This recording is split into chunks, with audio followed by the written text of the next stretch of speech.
What's going on, guys? Welcome back to another episode of Gear There and Everywhere. My name is Dom Rossi, and as usual, I'm joined by my co-host, Mike. Oh, fuck. Take two. It happens. All right. What's going on, guys? Welcome back to another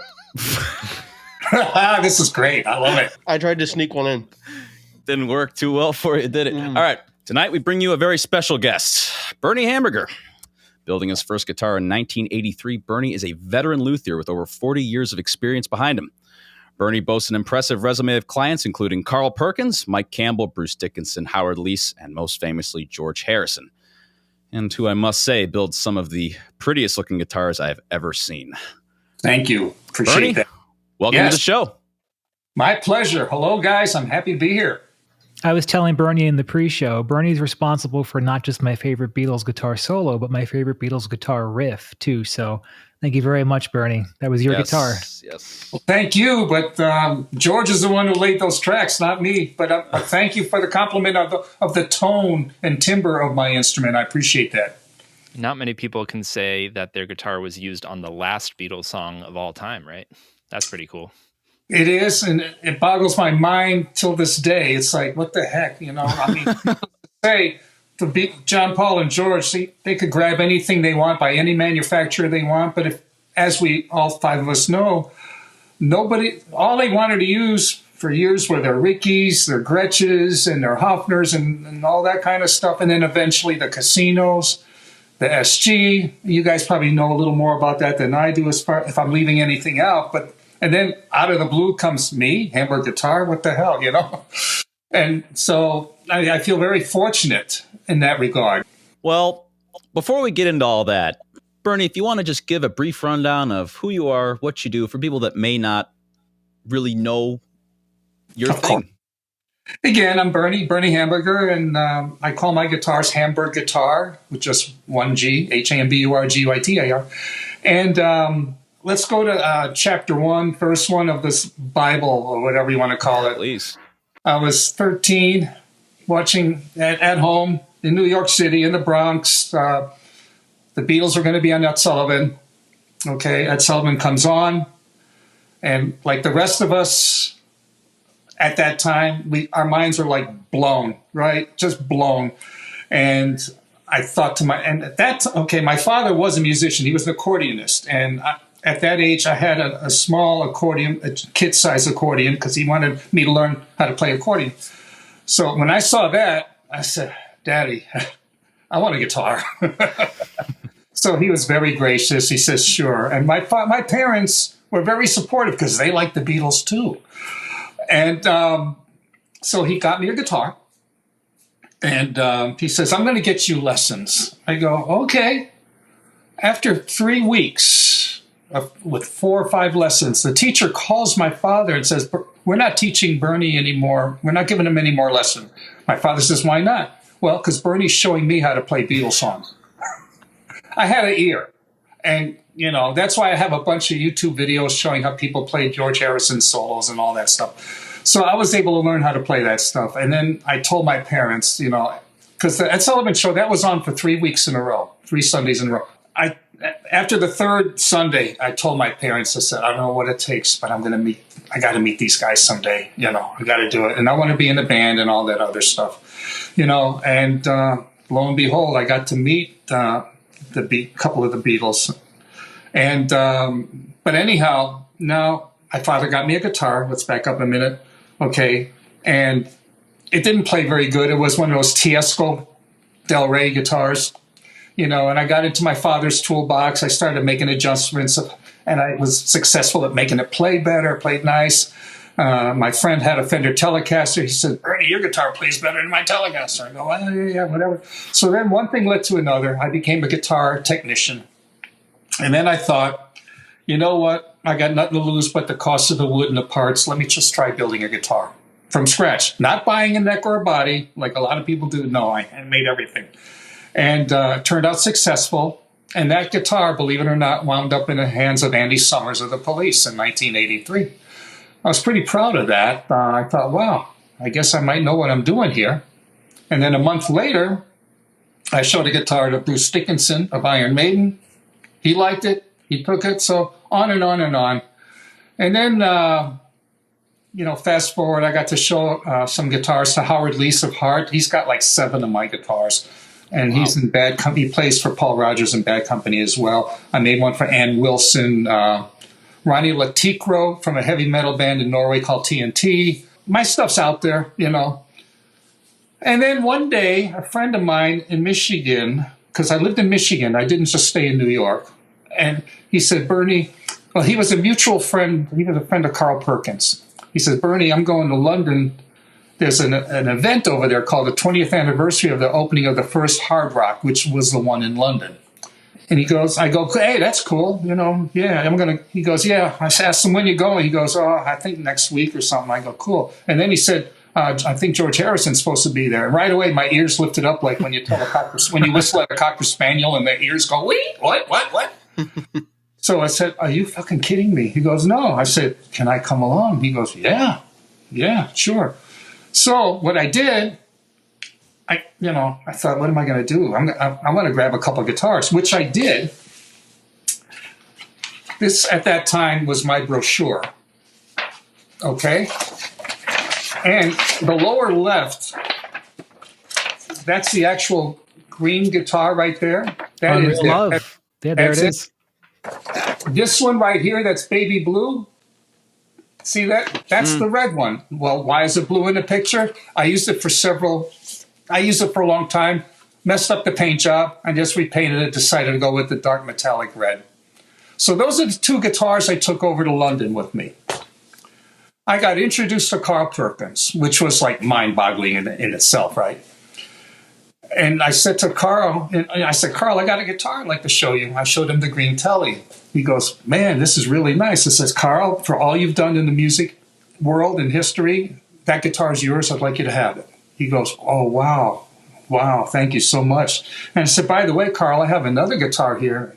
I'd like to show George Harrison, but I'm sure that's probably not going to happen. He says, yes, it will. I go, how? He says, I'll call George right now and see if, you can maybe meet him tonight. You mean you'll call him and he'll come? And he said, with a Southern Tennessee accent, he said, son, if I told George Harrison to jump, he would say, how high, Mr. Perkins? I go, okay, cool.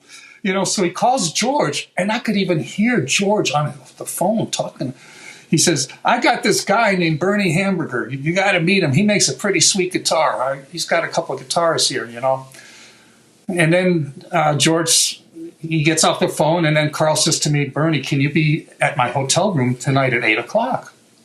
What was I going to do? Say no? Of course. Absolutely, Mr. Perkins. So earlier that day, and this was like late morning, I got on the Underground and went over to Abbey Road, and I went inside like you did, Ryan. I went into that studio and just... He's there right now, yeah. And I was just sucking it up. I go, man, this is the birth of all that great music right here, and I thought to myself, this is like unreal. And then I'm thinking, I'm going to fucking meet George tonight. Oh my God. And I just kept refusing to believe that, but of course I did. So then I go to the hotel. I'm one of those guys that if you tell me be somewhere at 8 o'clock, I'm there like at 7. I'm just crazy that way. So I get to the hotel at 7. I'm sitting in the lobby. About 7:45 or so, door opens up and Olivia walks in because George held the door for her. And then George walks in. And my immediate reaction mentally was to stand up and attack him with love and praise and everything, and oh my God, but I didn't. I just sat there and I go, oh my God, that's fucking George. He came here to meet me and my guitars. This is like so stupid, So then a few minutes later, the lady at the front desk at the hotel says, are you Bernie? I go, yes, I am. Go up to room 402. Got on the elevator, went to room 402, knocked on the door. Carl opens the door. And there's George Harrison. He's sitting across the room and he's playing the green guitar I presented to Carl that morning. It's like, this is crazy. And immediately he stands up, approaches me. Hello, Mr. Hamburger. I'm George. And the wall was a big mirror. And I'm looking at my reflection, shaking the hand of George Harrison. and I'm kind of as white as a ghost, and when he said, "Hello, Miss Hammer, I'm George," all I could think of, stupid me, I know. Instead of "Nice to meet you, Mr. Harrison or George." And, so I was, needless to say, wouldn't you guys be nervous, right? I mean, so I sat down and I said, "Hi, George. By the way, I also have this guitar that I brought. I'd like you to take a look at it." And that was the red guitar that I just showed you the picture of there. And he's sitting there and got the photo, Next thing, fast forward 5-10 minutes, I'm sitting in a chair. George is in a chair and Carl is on the foot of the bed, and they're both playing my guitars. And I'm thinking to myself, these two monsters, giants, are playing my guitars, and they're telling each other, "Hey, remember this one?" And they're doing all these little ditties from these different Carl Perkins songs. "What about this?" And then I'm thinking, there were no amps in the room, but they were just plucking away anyway. And I'm thinking, this isn't happening. That is so damn cool. It's ridiculous. So then George asked me, he says, "Bernie, do you make mandolins as well?" I never made one in my life. And I said, "Absolutely, George, I sure do." Yep. And he said, "Would you come along with us to this function at this Hard Rock? I'd like to sit down and have a discussion with you about this mandolin I'd like you to build for me." By all means. So there I am going to the Hard Rock in London, and it's one of those, like you see in Hollywood, those red carpet things, and the fans are off to the side and they can't get there, and they're waving and the things, So there I am walking in, and there's some famous people there. So, believe it or not, Sylvester Stallone was there. Princess Di was there. There were quite a few famous people there. And the cameras are going, and then they look at me like, "Who's that guy?" Because I was the only, dare I say, multi-nobody there, all right? So I'm walking in behind George, and then George and we walk over and we get a seat at, and I'm standing there kind of being reserved, and I didn't want to make a fool or be forward or whatever of myself. George says, come sit down. So I sat down at the table with George, and we're having a discussion about this mandolin. This right here, that's the back of my business card that I had. Let me get the glare up, that I had at the time. And George actually drew this. This is George's drawing. How he wanted the 5-string headstock to look. That's it right there. Wow. And so we're discussing the details of the mandolin. And then some lady news reporter from London, I guess, came over and says, "George, can we do a quick little interview with you?" And George said, "Yeah, okay." And then George looked at me and said, "I apologize. I'll be right back, Bernie. Don't go away." I wasn't going to go away. So he goes away. Then Carl Perkins comes over and sits down. He goes, "Bernie, I got some news that might upset you." And I'm thinking to myself, "Oh, shit, you guys don't like my guitars or this and this." He said, "Bernie, remember that green guitar you presented to me this morning?" I go, "Yes." "George wants that one too." It's the worst news you've ever heard, right? Yeah. Terrible. Oh, God. So then I said to Carl, I said, "I'll tell you what, Mr. Perkins." He goes, "Call me Carl." I said, "I'll tell you what, Carl, I'll make you another one. I'll replace that green guitar. Is there anything in particular you would like on that guitar?" He says, "Can you paint it blue?" I go, "Absolutely."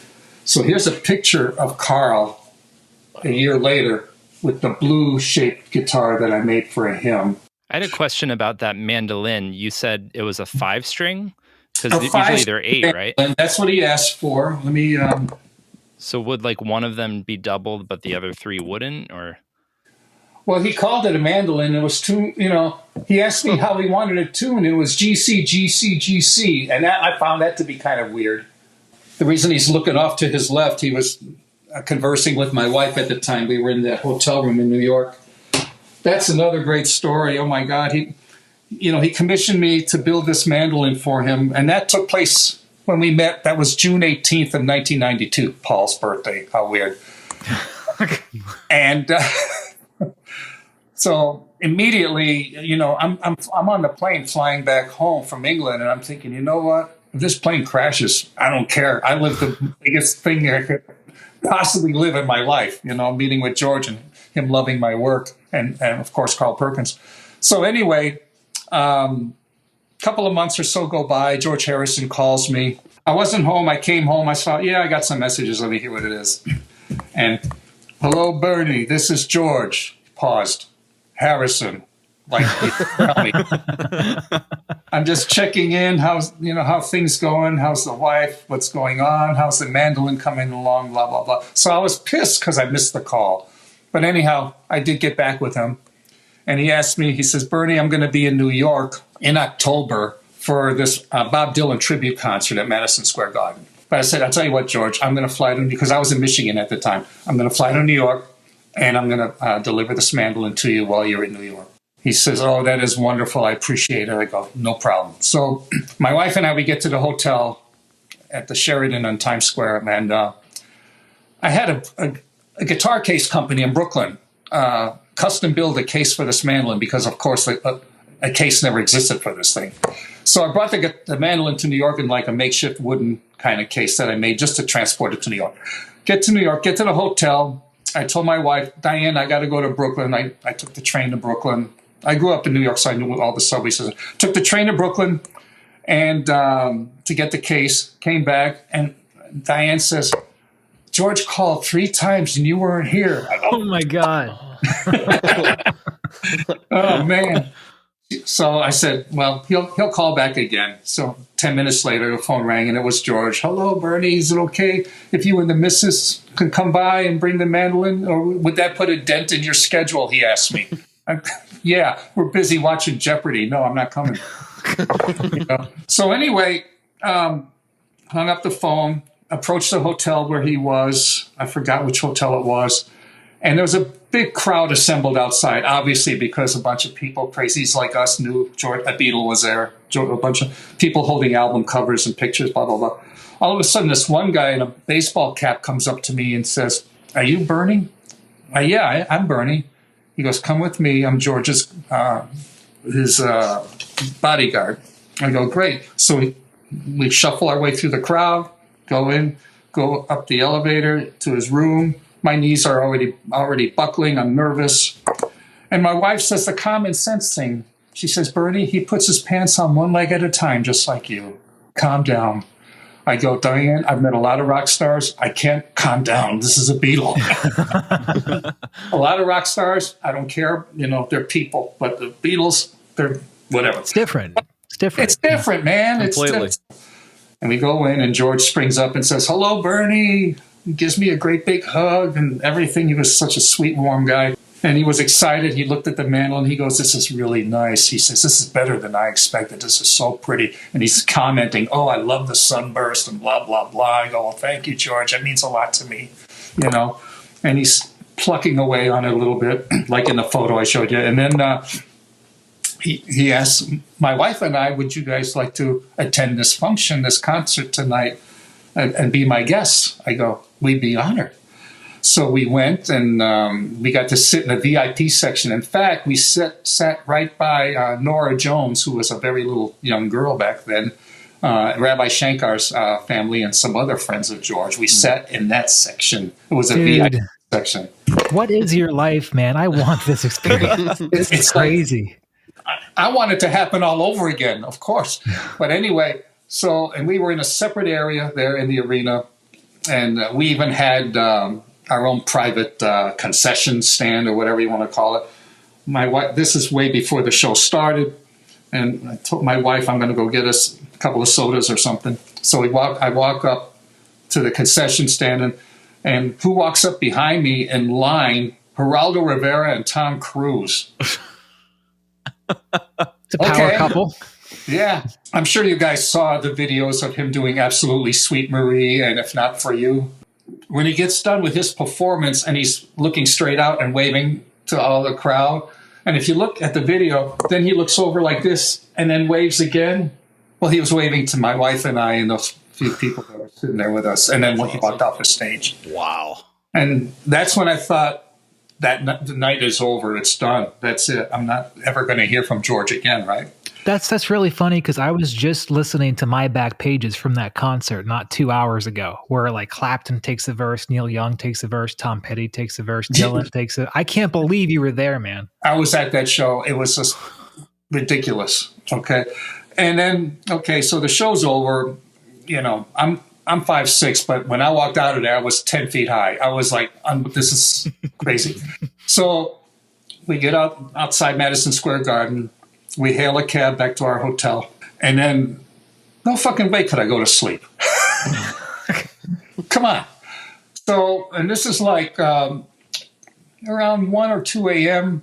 And I started to get a little bit of drowsy just because I was so mentally drained and exhausted and over what transpired within the last 24 hours.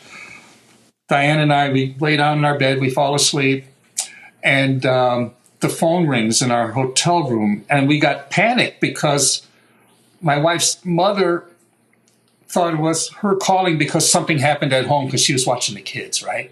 Because who's going to call me in a hotel at 2 a.m? It was George Harrison. I'm telling you. This is not real. This didn't actually This is happen. not real. Right? This is tall tale, sir.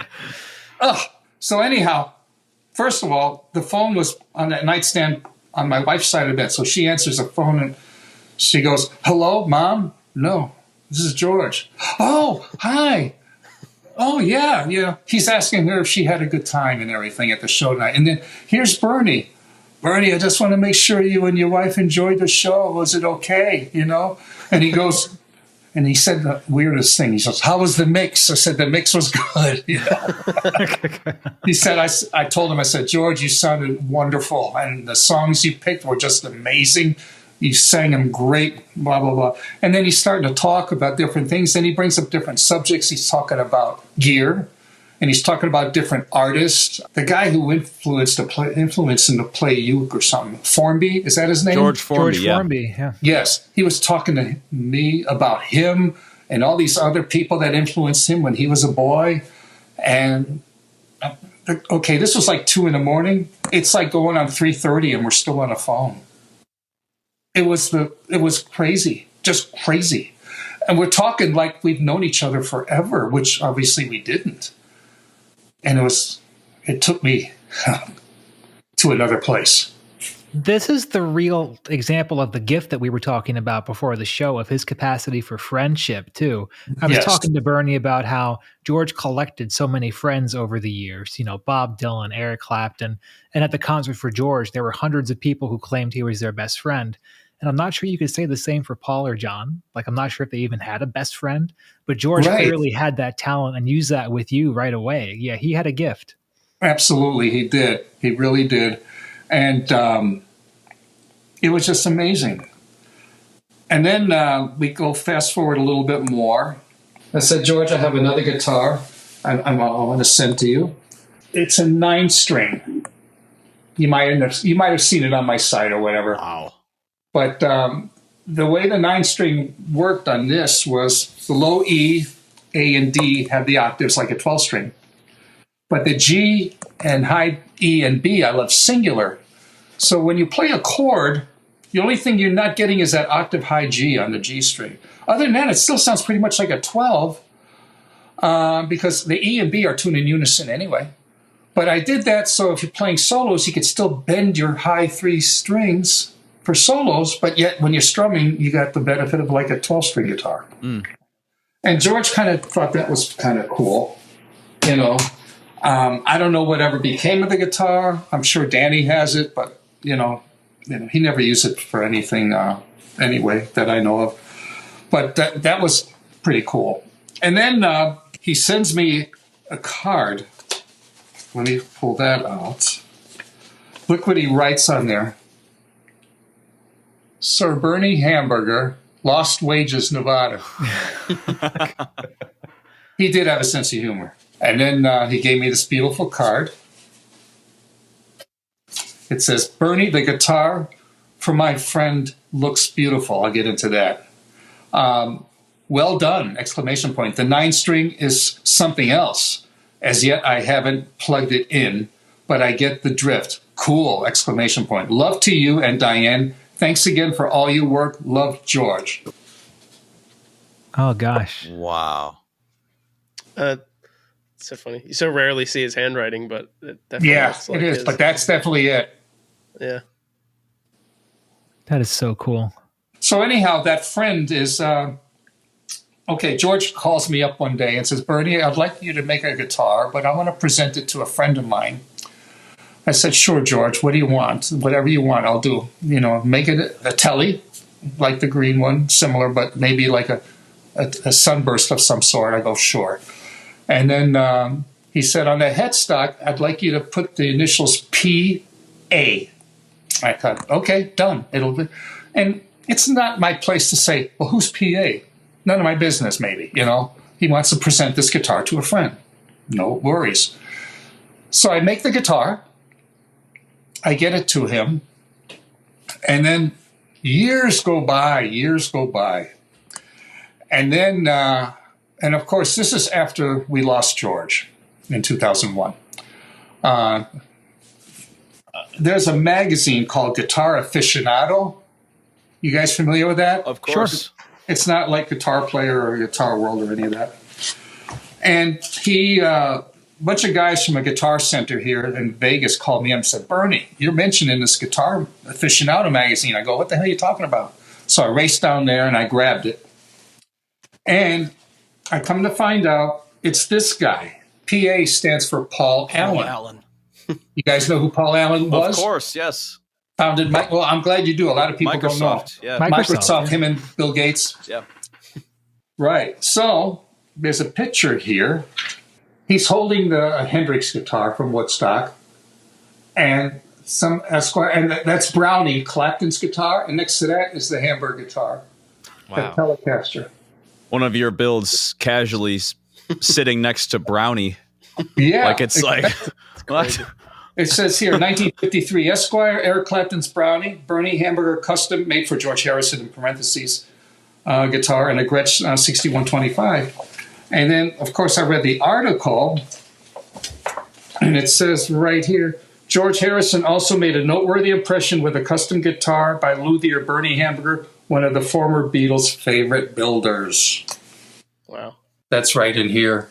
It's like, this is sick. This is just sick. Did you start getting a lot more orders after that? Yeah, I got a few. I have, like I was mentioning earlier to Michael, there's 13 other Real Love green guitars on the planet that I made for guys like you and me that are out there, collectors or people who love George or just wanted that guitar for whatever reason, And that's it. And, of course, that's when Mike Campbell approached me, and because he's a big Beatle fan, too. So he says, "Well, if your guitars are good enough for George or good enough for me," and I go, "Well, thank you." And, and the other thing was when I showed Seymour Duncan, who's a dear friend of mine, the picture of the mandolin, it has Seymour Duncan. You can see it says Seymour Duncan on the two pickups. And Seymour Duncan said to me, "Bernie, thanks to you, a Beatles got my pickups." I go, "Oh, yeah." He goes, "For now on, because he knew I made custom guitars, Seymour Duncan, and I use his pickups.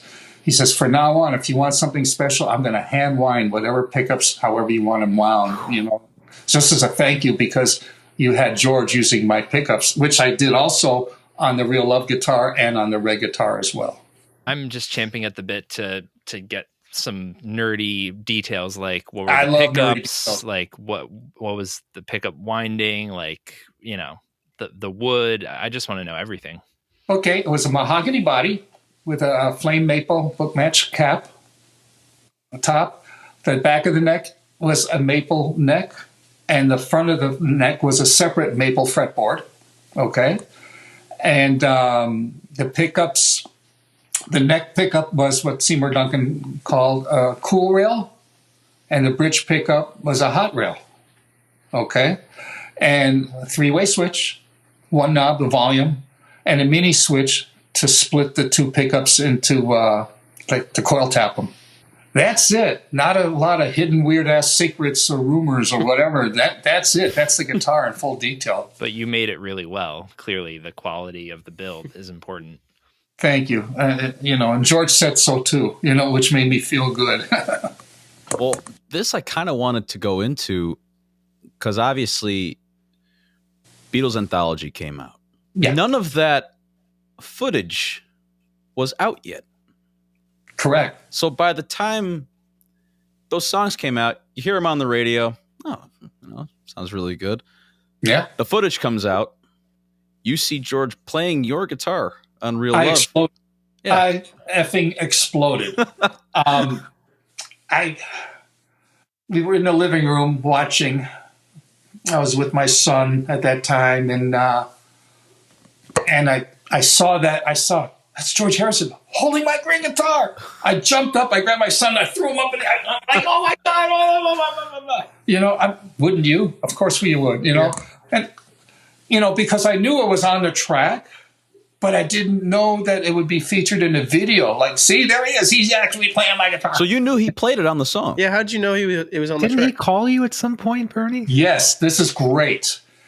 I get a phone call from George, and I thought it was one of my friends messing with me. Hello, Benny, it's George. I go, yeah, you sound just like him. Who the fuck is this? No, it's me. I go, oh, George, I'm so sorry. I made an ass out of myself that night. I said, I'm sorry, forgive me. Oh, it's okay. I needed to call you. I go, why, George? And I'm hearing all kinds of tinkering and conversation background. He says, Jeff wanted me to call you, Jeff Lynne. I go, why? He goes, well, he said to me, Bert, he goes, George, I don't know where you got that damn guitar, but it sounds great. It's tracking great, and it's fucking staying in tune. I go, okay, thank you, George, for telling me that, Oh, well, first he says it's recording well, it's tracking. And then I hear Jeff Lynne say, and tell him it's staying in fucking tune. And it's staying in fucking tune, And meanwhile, I'm hearing Ringo chattering with somebody, but I didn't know who he was chatting with because I heard his voice in the background talking to somebody, I didn't hear Paul at all, but so he called me up. He said, Bernie, I just have to tell you, this guitar is really recording well and tracking very well and blah, blah, blah. I go, well, thank you, George. That means a lot to me. I'm glad you're enjoying the guitar. Thank you so much for playing it and using it. So while we're on the subject, it might be a good time to play a clip. And this might be the first time I start to cry on this show because, Bernie, this is one of my top 5 favorite Beatles songs. And when the anthology came out, Real Love, I think I was 9 or 10, Real Love was my favorite Beatles song. And the reason is that guitar solo. I think that's a top 5 George Harrison guitar solo. And in the Real Love music video, it's clearly being played on your guitar. That is just so damn cool. It's a thrill. All right, now let's hear it. Now this is the isolated George Harrison guitar solo.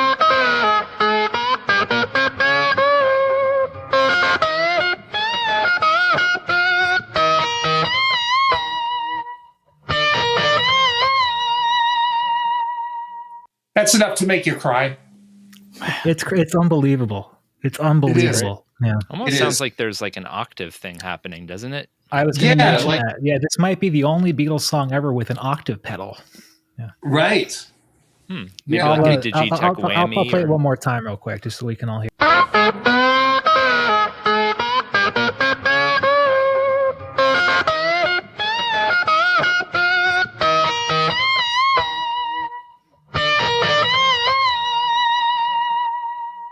It's that vibrato at the end just kills me. The vibrato kills me. I mean, you know what? Go ahead. That solo is so George. It screams George. Completely. It just screams George. And you know what? Listening to what you just played there, it almost sounds like that's what my guitar would sound like in the studio if it was clipping. You know what I mean? So was it clipping or was there some kind of an effect? What do you guys think? Is that an artifact of the separation? Or is that actually what? No. So I have been listening to this song for 20 years. That's an octave. There is a lower octave in there. And obviously it wasn't a 12 string. So I don't know what Jeff Lynne, this was the mid 90s and Britpop was a huge thing. Obviously folks had octave pedals. Yeah, I feel like that's an effect that got added afterward, but I don't know. I told you I exploded, when I saw that green guitar for the first time. And the same thing happened to me in the Now and Then video. Yeah, I was going to ask about that. I had no freaking idea that I would ever see heads or tails of that guitar ever until that video. Did you know it was used on Now and Then until that video came out? No. In fact, that kind of partially maybe educated me thinking, I wonder now, that made me wonder, okay, could either one of those guitars be somewhere on Free as a Bird? I also wondered that, or could that red guitar, listen to this, could that have also been somewhere else in Real Love? There's a lot of those rhythm For guitars example, for example, okay, Michael, you got the solo going on, right? With the green guitar. What if he grabbed the red guitar for those cool licks going towards the outro? Maybe I'm wrong, but how do we not know or do know? That's a great transition to another clip I would love to play you. So as I mentioned, your guitar is on my favorite guitar solo and my favorite Beatles guitar riff, which is played underneath George's little slide licks in the outro of Real Love. Right. I have an isolation here. What's interesting here is that you couldn't really hear this on the original Real Love mix, but in 2015 with the Beatles 1+ release, they remixed Real Love, gave it a new intro and everything, right? Yes. And this riff really came to the fore. Now, this is underneath 3 other guitar parts. There are 4 electric guitar parts in the outro. So the odds are pretty good your guitar is on it, but let me play this real quick, too. This is great. I'm loving this.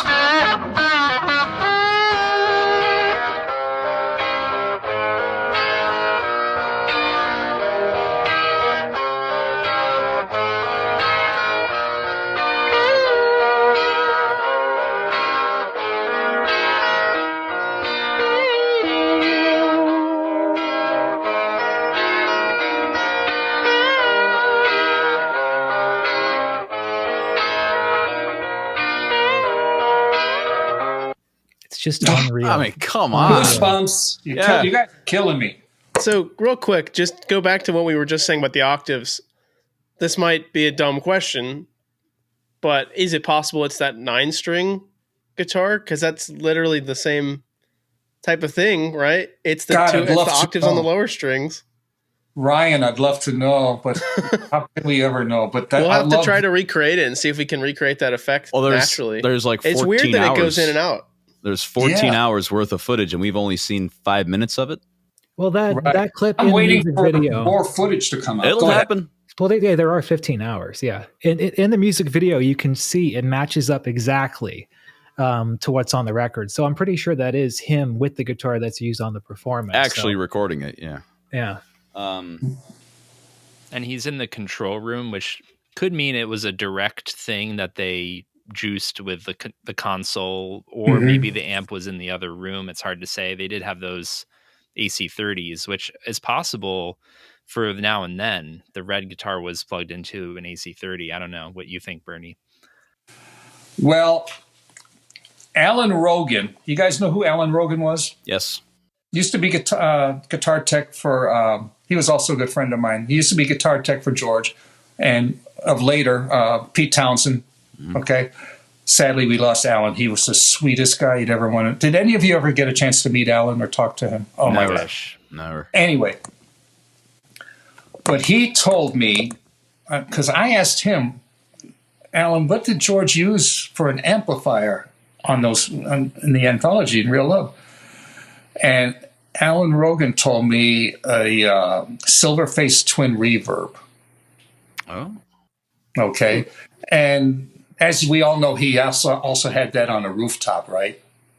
On the rooftop concert, Beatles roof. But yeah, according to Alan Rogan, it was whether he's right or wrong, I don't know. It was a Silverface twin reverb, and he believed it was made in either 68 or 69. Which would make sense. I wonder if that's like the rooftop D1. one then. Yeah. That's the same year, roughly. Yeah. It makes sense. You can crank a twin, and it's not going to break up. It doesn't break up. Very loud. It's painful when you crank up a twin, as you guys know. It's stupid loud. So that's what Alan told me. In fact, there's another great story involving Alan Rogan. Alan Rogan was always like when George did the Japan tour with Eric and all that stuff. Well, Alan Rogan was his guitar tech on stage and whatever. Well, in passing, George asked me one day, he said, Bernie, have you ever been a guitar tech? And I said, yes, I have. I guitar tech for Whitesnake, at one time. And he goes, oh, okay, that's interesting. So anyhow, before George got very sick, he was planning another world tour. Okay. And Alan Rogan calls me up one day. First of all, he called here, and I wasn't home. I was at a music store picking up guitars to bring back here to repair. Anyhow, I get back home. My wife, Diane, goes, yeah, some guy named Alan called, Alan Rogan. I went, what? Oh, fuck, I missed that call.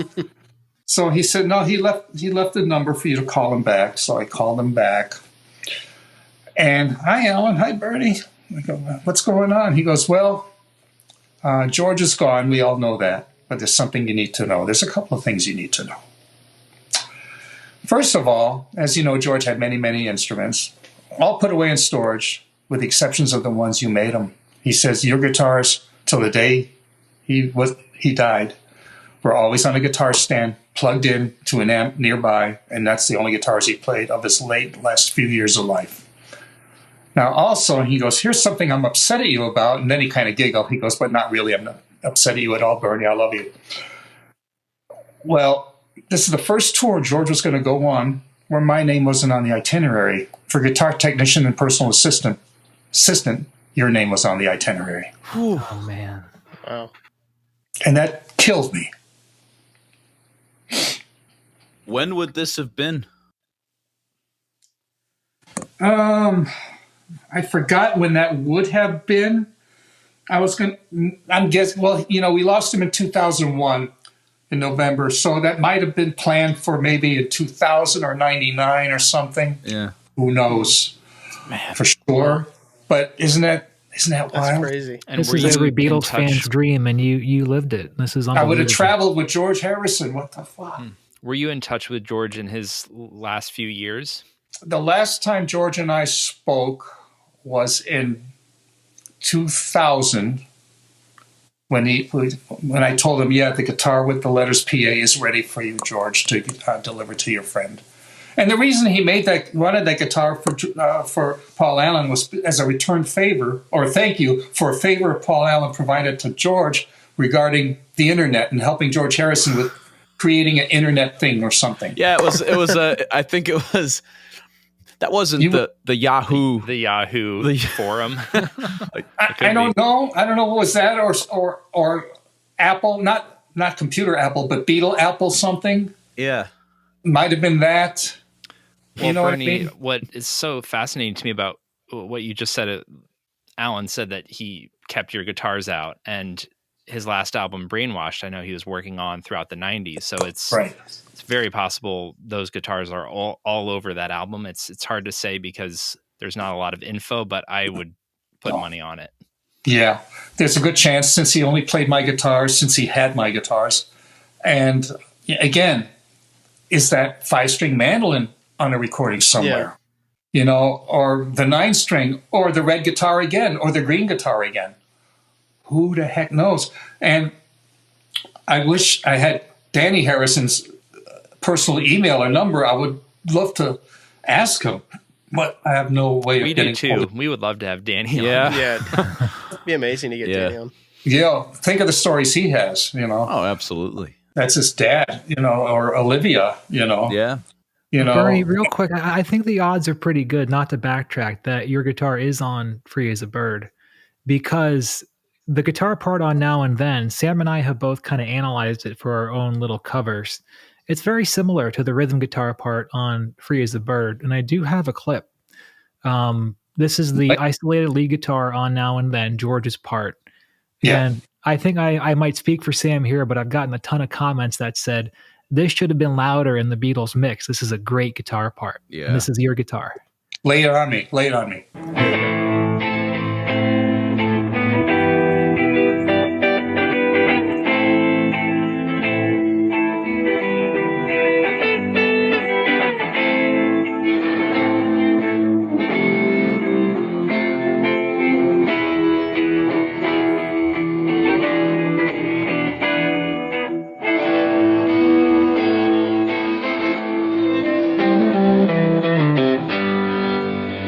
If I may make a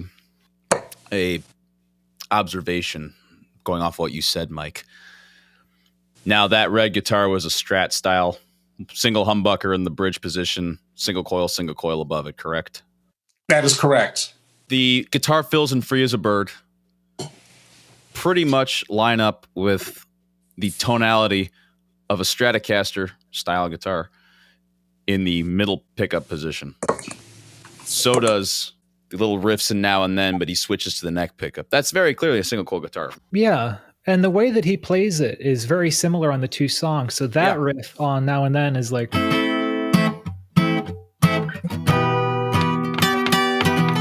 And then there are riffs on Free as a Bird that are very similar. Like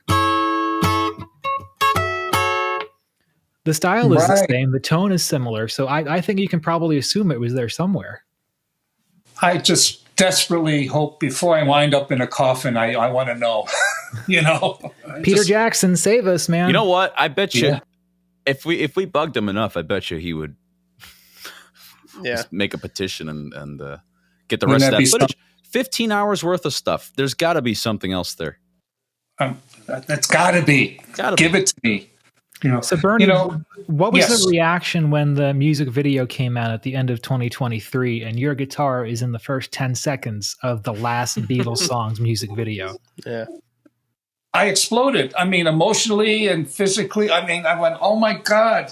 I was at band practice at the time, believe it or not. And my friend Regan, who plays guitar, also we said, and let's go watch the video. And we watched it, and I go, oh my God, that's my guitar, that's my guitar, and we were both rejoicing and going, this is great, wow, And I said, I'm done playing guitar tonight. I can't do anything anymore tonight. I'm done. I got to go home. I got to show this to Diane, my wife. I got to watch it another 1,000 times, It's just amazing that we hadn't seen it before. They had actually kept it pretty close to the vest that Now and Then was even the last song until a couple weeks before it came out. Then the footage comes out. I had never seen that guitar before. Yeah, in 4K. Yeah, 4K. And what's and because I watched it, the two different Now and Then videos that are on YouTube. I don't know how many more there are, but the one where you see a lot of him, sitting there, and there's a rack with a bunch of guitars, and you could see the headstock of the green guitar because both my headstocks are all the same shape.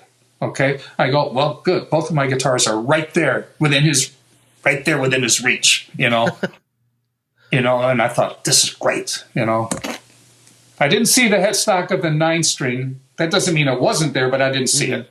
Yeah. But I did see the green guitar on the rack, the back of the neck, and the shape of the headstock. And there's also a shot in a Real Love video where Paul has both arms on the mixing console, and he's sitting next to, and George is sitting there. And right here next to Paul, you can see the face of the green guitar on the stand. I don't know if you guys ever picked that up or not, because my eyes get this big when I'm watching those videos. Where else is my guitar? Where else? As you should be, Bernie. Yeah, absolutely. Amazing. So it's there. And also when Paul leans down in the Real Love video to give George a hug while George is holding the green guitar. Yeah. I go to my wife, look, I'm sandwiched between two people, Paul and George. I had actually prepped a few questions for you, and that was one of my wrap-up questions towards the end, which is that's probably the most enduring image of the entire anthology project, that moment when Paul bends down and hugs George. And I noticed that too. Your guitar's right there. Yeah. I mean, what can I say? And speaking of, it's no secret, especially to you guys. You guys are professionals in this subject, of course. Beatle land, Beatle world, whatever.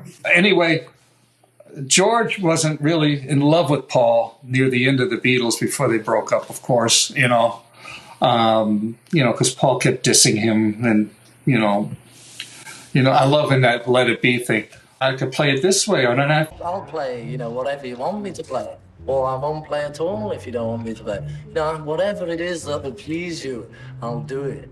Anyhow, Alan Rogan told me there was a time where Alan and George were together, and for some reason Paul was making a phone call to George, and George saw that it was Paul on the caller ID or whatever, and Paul and George said, I'll get back to him later. I don't have to talk to him right now. I go, George.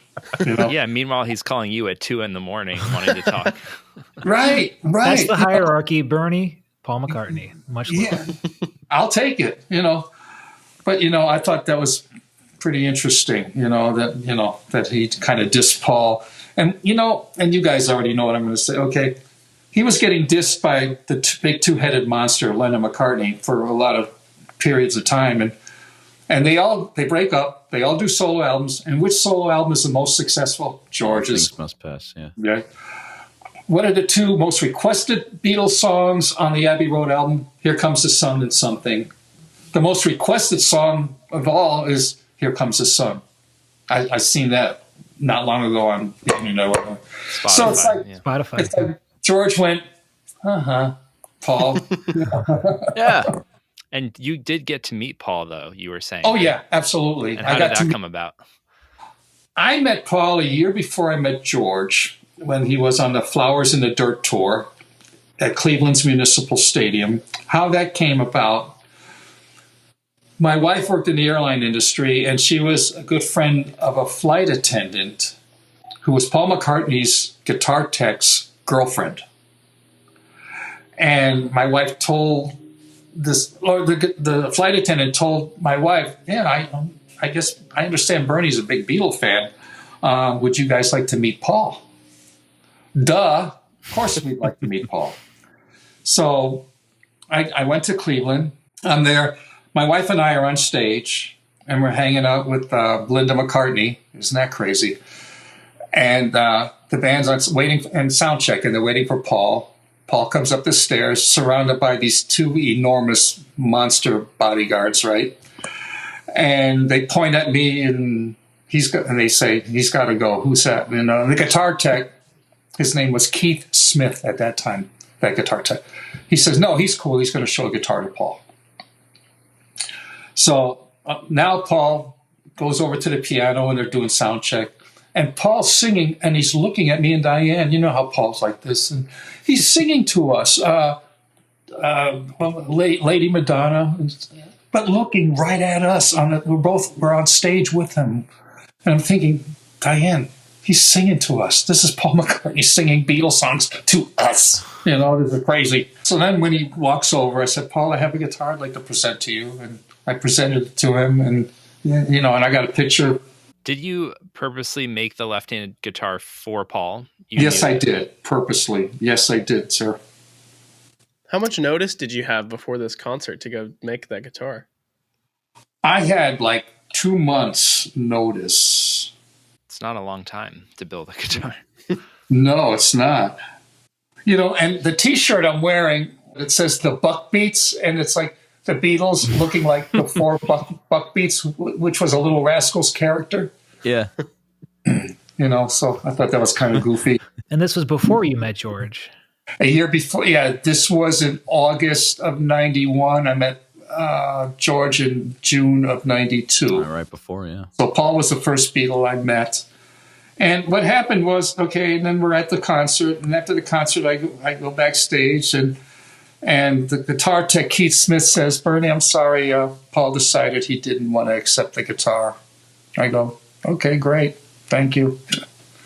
He didn't want to accept the guitar? He didn't want to accept the guitar. Who turns down a free guitar? And it was a free guitar, left-handed, and it fucking played great. I mean, I make sure my guitars really are player-friendly, And I don't know what his reasoning was for not accepting a gift. So that made my wife say, I'm not a Paul McCartney fan that much anymore. And I don't feel that way at all. But it was a kick in the shins for me. I thought, God damn it, I love all four Beatles since they were introduced to the world. And I don't know why, it had to be like that, but that's the way it goes. But George more than made up for it. Were you a fan more of Paul or George or John, like growing up? I couldn't take my eyes off of John and George because they were playing guitar. I couldn't take my eyes off of them. And I thought, John must be huge because at that time, I didn't know a Ricky 325 was a small guitar. because that guitar made John look huge because it's such a small scale. And Bernie, he has one. Yeah, look. I was going to say, I remember this. Yeah, and it says Rockenberger instead of Rickenbacker. Awesome. I seem to recall you having a horrible time with the building process. Yeah. I had a question about just to go back a little farther to your early, like your 60s experience. Yeah, Ryan. Well, so one thing, as a not a native New Yorker, I don't know the geography of New York very well. How far away from the Ed Sullivan's show were you when you were watching it? Oh, about a 15 to 20 minute subway ride. Yeah, because the show was in Manhattan, of course, on Broadway. And I lived in the Bronx, not far from Yankee Stadium. Well, we're going on 60 years. I know. Since Sullivan, and they won a Grammy. The best rock. What was it? The rock. Best rock performance. Best rock performance, or best rock performance. Yeah. And the song is anything but rock, but I'll take it. You've got part of a Grammy because your guitar. I was going to say, I had a couple of people call up and say, "Bernie, you won a Grammy." I go, "Yeah." Yeah, there you go. Do you, Bernie, have a favorite possession or item that you've collected involving the Beatles? You have so many to choose from. I don't know how you could pick one. A lot of stuff that's gone at the wayside, because of time going by, or giving some stuff to my kids or whatever, and they're gone. But I really don't, sadly, I don't have anything at all in my possession from that golden era. Yeah, I don't have any Beatle artifacts at all from the 60s. I wish I did. But I started to try to make up for it by, purchasing this big wall mural behind me here. It's very cool. Yeah. And of course, all the stuff that George nicely gave to me. And, speaking of, got this in the mail one Christmas. It's a Christmas card. And the address on the back is not Friar Park, 26 Cadogan or whatever square. That might have been the office where he did his business in London. Or his secretary's office or whatever. We opened it up. And it's a Christmas card, handmade by George and his son Danny when Danny was a boy. Wow. It's baby Krishna. Yeah, and it's not just a picture. These are little things that are glued on, like little seashell kind of things and stuff. It says, "Merry Christmas and a Happy New Year" from George, Olivia, and Danny. And then it says Harrison in parentheses, and then his name's George. Here you go. That's awesome. Wow. It's special. I mean, if we ever get Danny on, we got to connect you guys so you can show him that. That's just so cool. Oh, yeah. I'm going to say, Danny, remember this? Yeah, Bernie, I have maybe a dozen Beatles guitars, Ludwig's, Beatles drum heads, CDs, DVDs. I would trade it all for a note from George. Yeah. Let alone your experience. It's unbelievable. Yeah, it's very unbelievable. And when I saw the Love Show. Have any of you guys ever come out here to see the Love Show? No, I haven't. I mean, I lived out there. And it just closed down. Yeah. None of you seen it? No.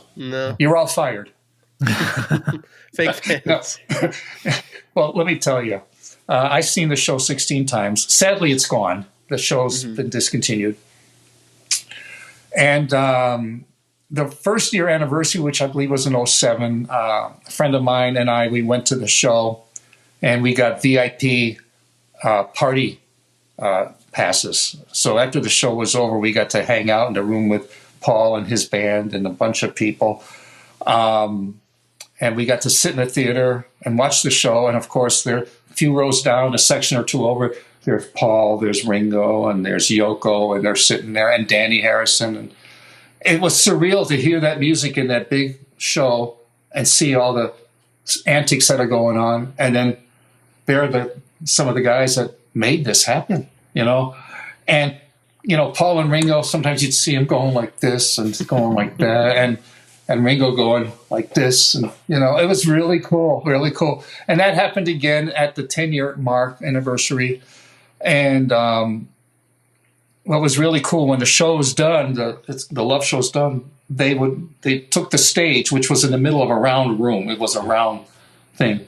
And they were saying, "Hello, everybody. Thank you for seeing this. Did you have a good time?" Yeah, And so it was cool. It was really cool. And then when Paul was walking down the hallway, I kind of grabbed him and extended my hand, and I said, "Paul, thank you for all the music." And he grabbed my hand and he goes, "You're welcome. You're very welcome."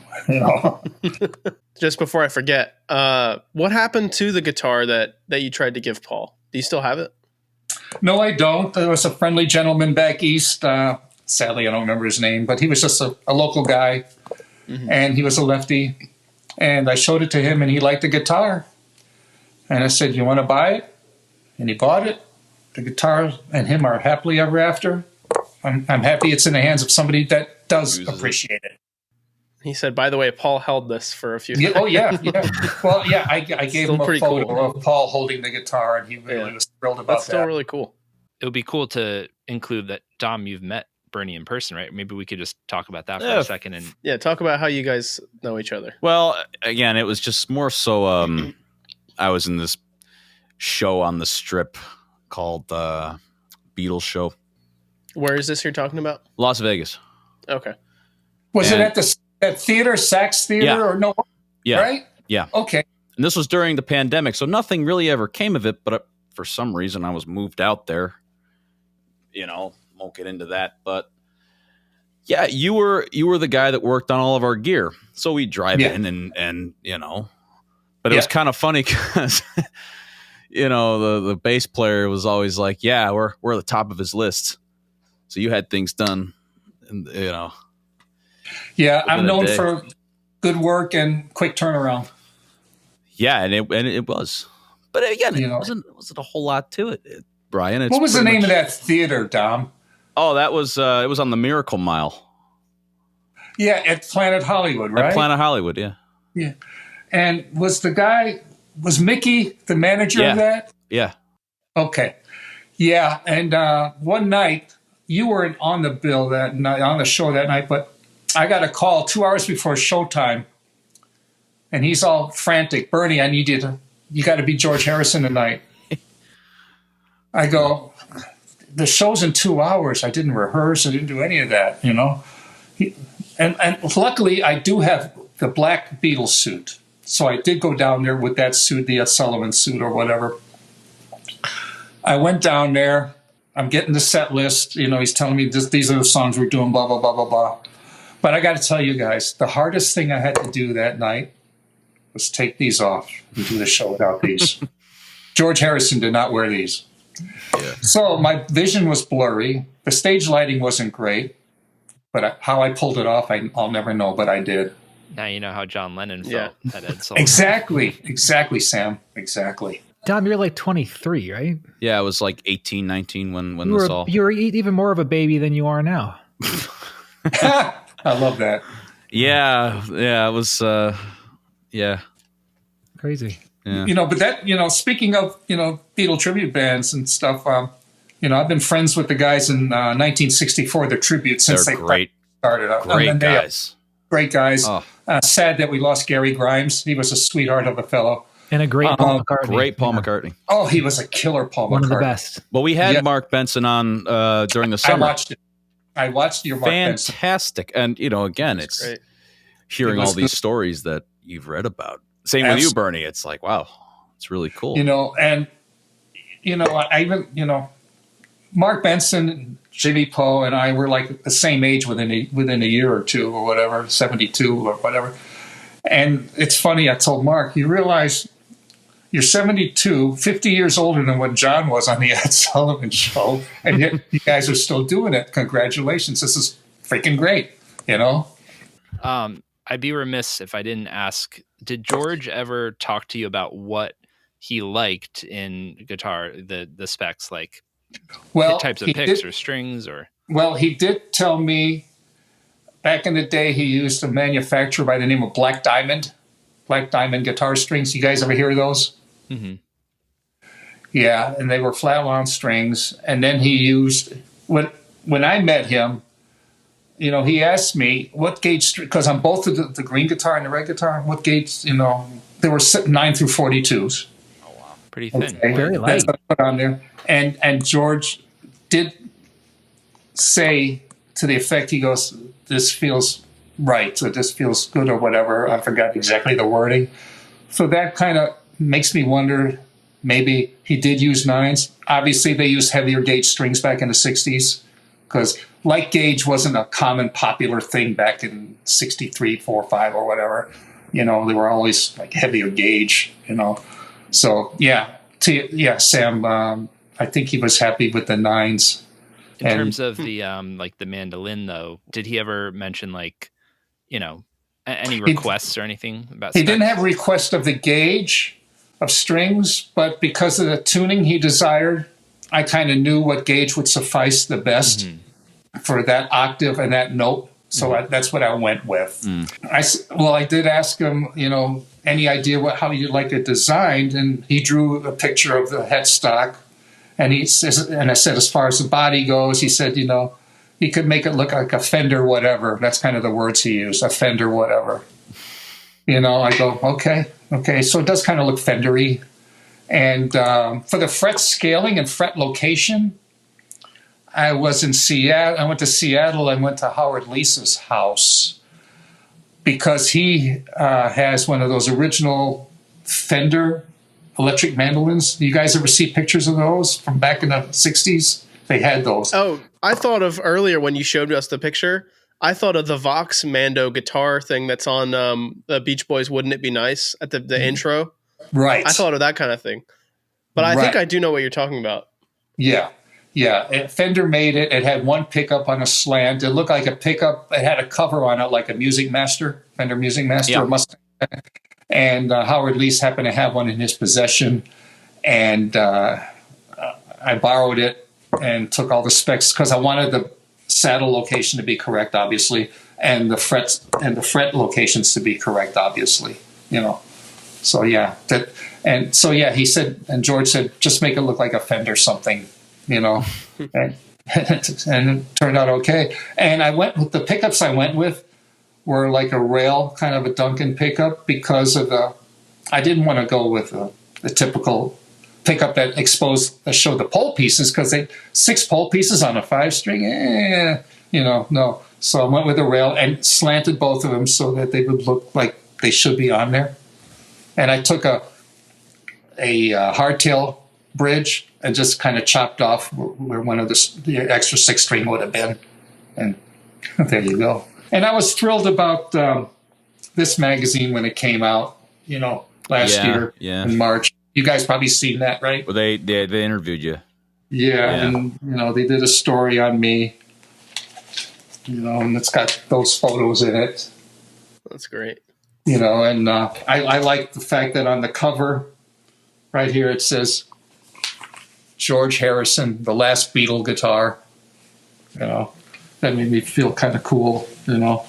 Really cool. I mean, I really do think it goes without saying you've solidified yourself in Beatles history here. Not a doubt about it. Well, Dom, I love you for that. That's for you to say, but I would never walk around saying that about me. But I'm proud that George liked my work that much. I really am. It means a lot to me. Yeah. You know, I even told George, I said, you know, George, I'm glad you like my guitars. If it wasn't for you, I mean, how did I put this? I said, I came full circle. He goes, what do you mean? I said, well, if it wasn't for you and that band that I saw many years ago, which inspired me to pick up a guitar, and one thing led to another. That's why here we are sitting across the room from each other today. If I was never a guitar player, this would have never happened. Yeah. You know? And there it is. And he goes, and then he said to me more than once, he goes, Bernie, like I said, I'm a lead guitar player like you. I was just with the right fellows at the right time. No, I want to say, no, you're fucking George Harrison. You weren't just the right fellows at the right time. He came across as an incredibly personable guy. Like I said, he left wherever George was. He left he took his ego and his fame and stuck it in the bottom of a closet and never took it with him. He was just a guy. And he was just so cool, sweet, down to earth, polite, loving. Every time George and I would, hug goodbye, hug hello, I love you, that kind of thing. He sent us this book right before he got sick as a gift. Autobiography of a Yogi. You guys familiar with this book?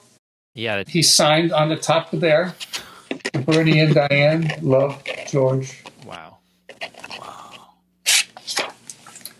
That's incredible. I can go on and on. I mean, 1 in a million. There will never be someone else that did what he did and was like the kind of guy he was. Never.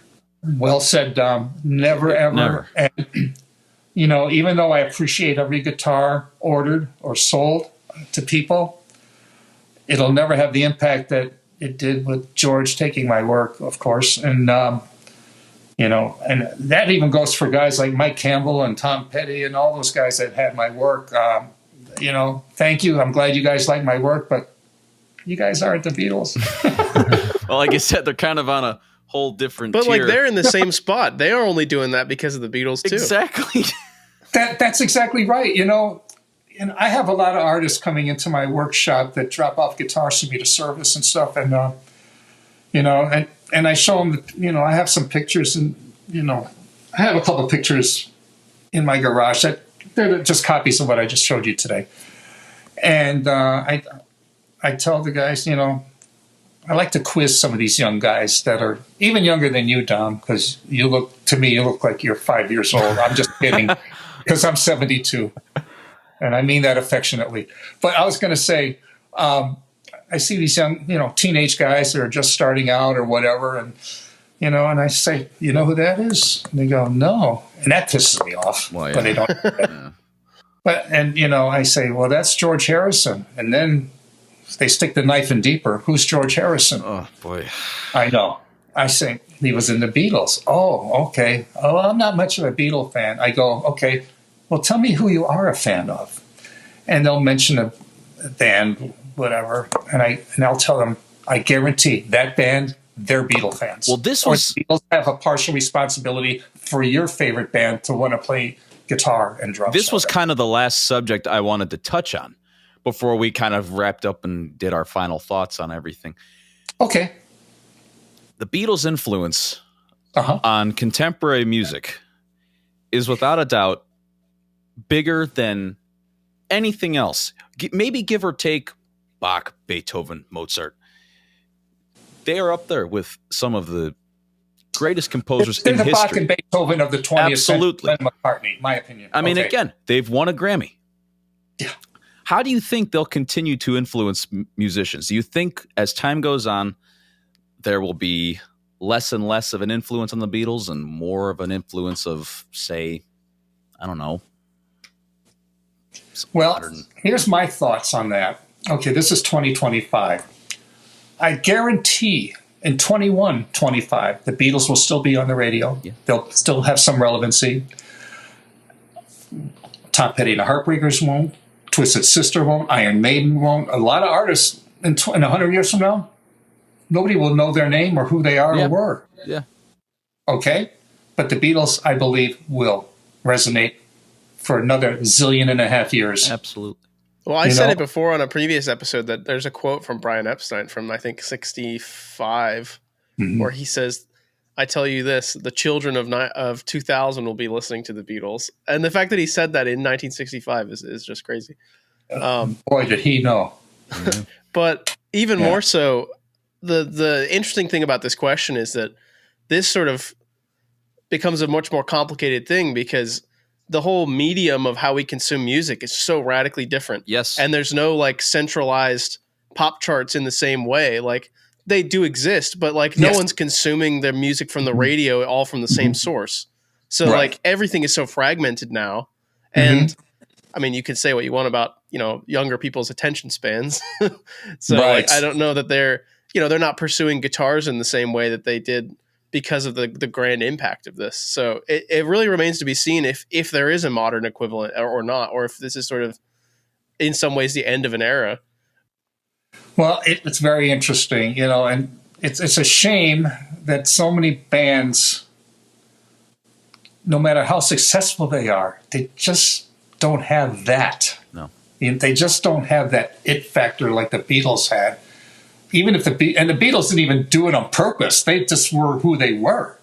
They were just doing what they liked to do. And here they get signed and they get known all over the world. And it's, you heard the story when they landed at JFK Airport. They were wondering who were all the people here to see. Mm-hmm. It's you guys. We all know that story. But it just drives me crazy thinking of all these different things, and how the bands of today, like even the Foo Fighters, as successful as they are, and Billy Joel and those guys, they get giddy when they're around Paul McCartney. Mm-hmm. Like, oh my God, they're so intimidated. Even though those guys are colossal. Foo Fighters are huge. Billy Joel's huge, But Billy Joel is like just this little fan when he's around Paul McCartney. That just tells you the magnitude the Beatles had on everybody, even though no matter how famous and how many gold records these other artists sold, they still see, the way the Beatles saw Elvis. George was very uncomfortable being in the same room as Elvis Presley. It's amazing, My favorite part about that sorry to give a tangent. I just love that part of the story where they go in. They said it was the first time they saw anyone with a TV remote. And he was sitting on the couch playing bass, flipping the channel with the remote. Right. Exactly. It's just crazy. And Phil Collins, I guess he was somewhere in that Hard Day's Night movie. Yeah, he's in the. You actually see him. He's on film. Yeah. Oh, so is what's her name from Alien? Sigourney Weaver. Really? Yeah, Sigourney Weaver's in the audience in '64. I didn't know that. Wow. Very interesting. But I mean, again, they will go down in history without a doubt as the Bachs and Beethovens of. Another funny story. Going back to when the Beatles show was at the Mirage, the Love Show. That's where I got to meet George Martin, by the way. I don't have it around here, but I got in a photo with George Martin, the George Martin. Wow. That was, That's really cool. I said, Mr. Martin, can I please get in a photo with you? And, if you make it quick, you can. That was his response. Okay. My buddy took a quick picture. And this was before I had an iPhone, so it was just like one of those throwaway Instamatic camera things or whatever. Got it developed and go, yay!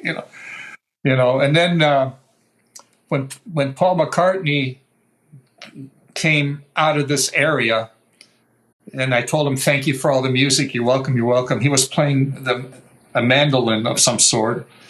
And he was walking, going and singing, all together now. And we're all walking behind him, chanting along with him, all together now, all together. Well, we're all walking behind him like little ducks following the big duck, Yeah. A lot of nice memories, beautiful memories I have. Honestly, we can't thank you enough for joining us tonight and sharing these with us. This is... my thanks to you, all four of you guys. This was a thrill for me. Absolutely incredible. I love sharing it. Bernie, real quick, there's one story you mentioned in the pre-show that you haven't gotten to yet. And I have to ask you, didn't George teach you a Beatles riff? Yes, he did. Did he? Yes, he did. Okay, We have to hear this before we go. Yeah.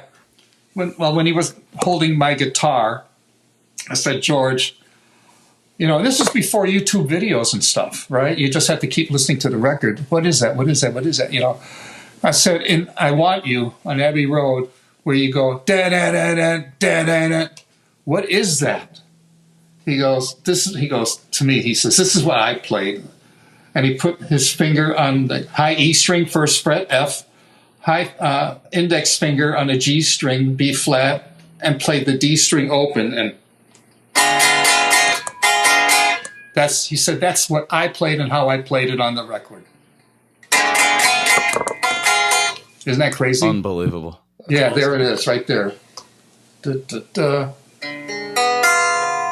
Straight from the source. Straight from the horse's mouth.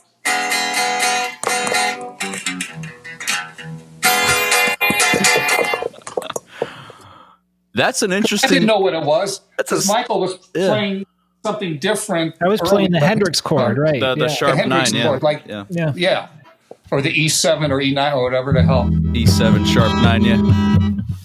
You know, but Michael, that also sounds kind of correct too. Okay, so I'm not dissing that at all. But George showed me what he did, and maybe John. I think George would know a little bit better than me.